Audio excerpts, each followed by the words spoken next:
Orcs, dwarves, humans, and rats. WoW has so many races and they can be perfect avatar choices to represent us in the game to help us express our imagination and creativity. Or if you are this guy, to annoy the hell out of me until I decide I need a new rug. But if you want your race to help you more in the game, give you more damage, utility, or a cheat trick in a dungeon, which one should you pick?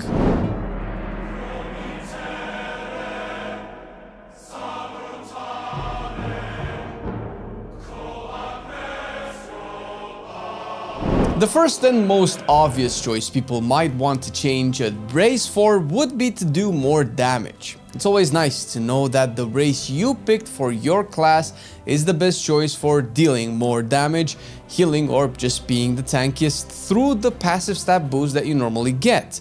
I will, however, point out that the differences are very small, so small in fact that they don't really matter unless it's just something you like to do. Like supporting us over on Patreon, where we do some exclusive extra content for ladies and gents over there.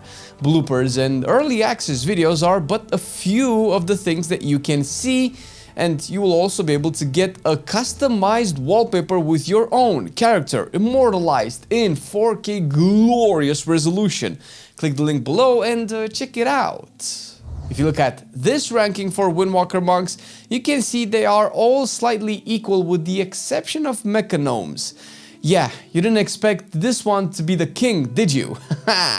Well, starting with the War Within, it seems Mechagnomes are the best choice for a race for almost all DPS specs in the game, and if they are not the best, then they would be a very close contender.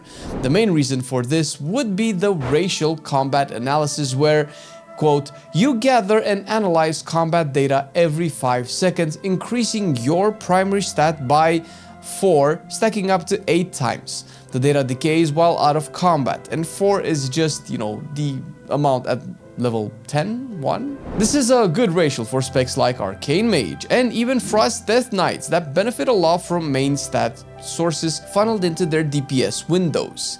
Statistically, it's the best race in the game with a few exceptions. It would fight with races like Trolls for specs that really favor haste. Unholy has always been such a spec favored by Trolls, since Berserking just owns. But Taurens and Dwarfs are also good for classes that like to crit, like Elemental Shamans and Feral Druids. They provide Might of the Mountain, a 2% crit damage increase across the board, and healing increase. Specs that focus on critting a lot or doing a lot of crit damage will love this. Taurens have the exact same ratio in Brawn, which always confused me as to why websites like Blood Mallet that rank Dwarf highly don't do the same for Tauren or vice versa. For instance, if we look at Elemental, we see these two races pretty far apart from each other. What this could also mean is that these simulations, however equal they should be, they have a degree of human error and spec RNG variance in them that can make the results differ a bit. If that's the case, considering Dwarf and Tauren should be equal, it could just point to the conclusion that races are super balanced overall, even more. Other specs have niche favorites like Nightborn and Blood Elves. Some of these race choices won't be the best option for all of the specs of your class, so if you are interested in off-specking, I guess pick the middle ground. At the end of the day, if you really want to make the best choice for DPS game, head on over to bloodmallet.com, and here on the website you can look up all of the best races for your spec or any other trustworthy website or aggregate data source. Otherwise, pick your race based on something else.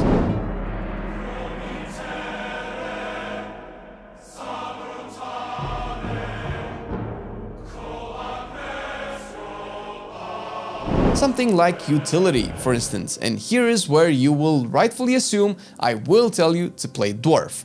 But that's not the fault of dwarves, guys, they're just human? Dwarfen?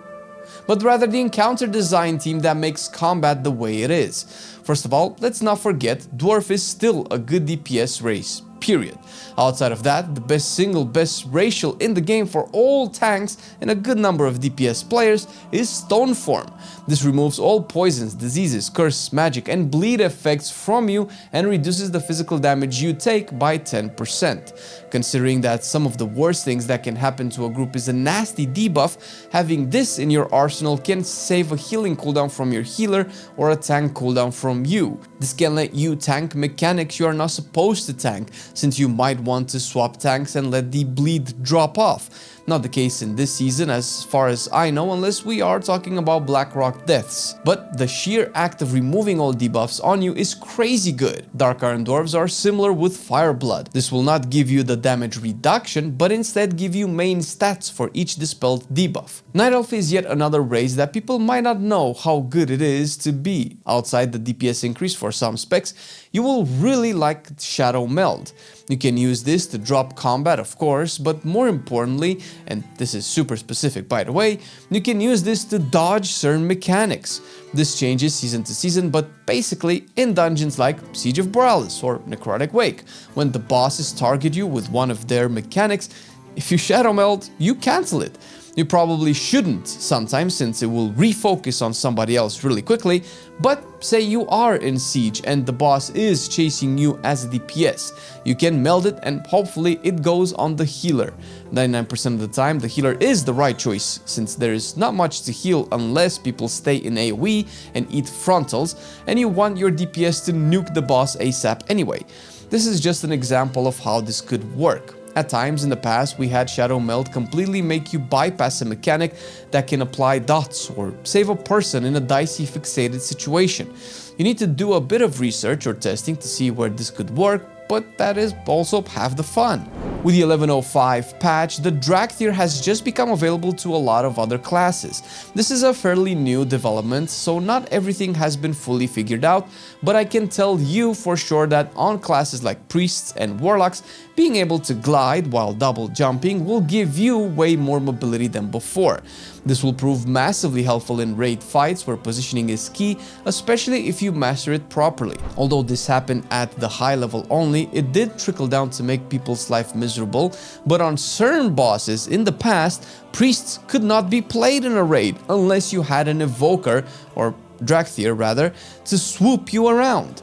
Obviously, the rescue ability is not the same as gliding, but because of the immobility of some classes, being able to glide is a massive boon when repositioning or simply having to move out of stuff. Gliding is naturally faster than regular running. The Wing Buffet is also a nice racial to have as an extra form of crowd control that some classes, Priest again, as an example, don't naturally have access to. These are not the only races that will provide you with a utility benefit in the game, but the more predominant ones that people will gravitate towards. Tauren Druids, for instance, gain access to Stomp as their only way of doing an AoE stun, something no other Druid race can do. Void Elves can use their Spatial Rift to traverse and bypass mechanics, something even the World Force Raiders have used in their composition. Also, side note, as of recording this video, the racials for some races have been massively buffed for the 11.05 patch, Void Elf included. Spatial Rift will be way faster, traverse a larger distance, and stay up for 2 seconds longer, giving you way more reach and accessibility to this utility ability. Oh, wow. Together with this, Entropic Embrace has also been seemingly buffed by a lot. But since we don't know the final version of these or sims, it's hard to make what-if predictions, particularly since Entropic Embrace giving you 5% damage and healing every minute for 12 seconds seems crazy good, maybe one of the best? The keyword here is maybe. Similarly, the Zandalari trolls have been using Embrace of Paku since day one as the ultimate possible racial, a DPS one. But with the announced buffs, you might get more DPS options, but also more utility for some of the other racials like Embrace of Akunda, on top of the likely way better design of regenerating, not cancelling on dot damage, even if it heals for less.